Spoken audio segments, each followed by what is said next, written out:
వేసి ముండ్ల కిరీటము తెచ్చి ఆయన శిరస్సు మీద అది వినప్పుడు రక్తము కాళ్ళ వరకు కారింది. ఏంటండి? రక్తము కాళ్ళ వరకు, శిరస్సు నుంచి కాళ్ళ వరకు రక్తము కారిందంట. ఒక చిన్న ముళ్ళు గుచ్చుకుంటూనే నేను తట్టుకోలేని మన బ్రతుకు ఆయనకంట. దేని బిడ్డలారా, ఆ ముళ్ళ కిరీటం ఎలాంటిదంట? మేకుల కిరీటం అంట. ఏమండి?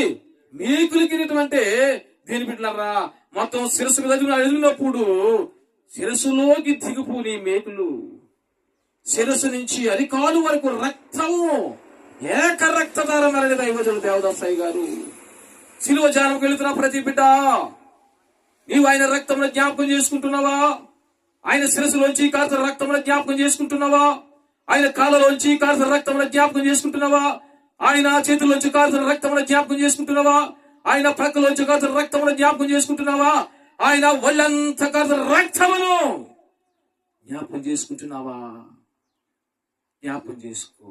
స్తోత్రం కలుగును గాక. ఆయన రక్తంలో జ్ఞాపకం చేసుకుంటేనే నీ జీవితం మార్పు వస్తుంది. దేవుని ఆత్మ నీలో నివసిస్తావన్నది. ఆయన రక్తం అంటే సామాన్యం కాదండి. ఆయన రక్తములో ఏ పాపములు లేదు. ఆయన రక్తములో ఏ పాపము లేదండి.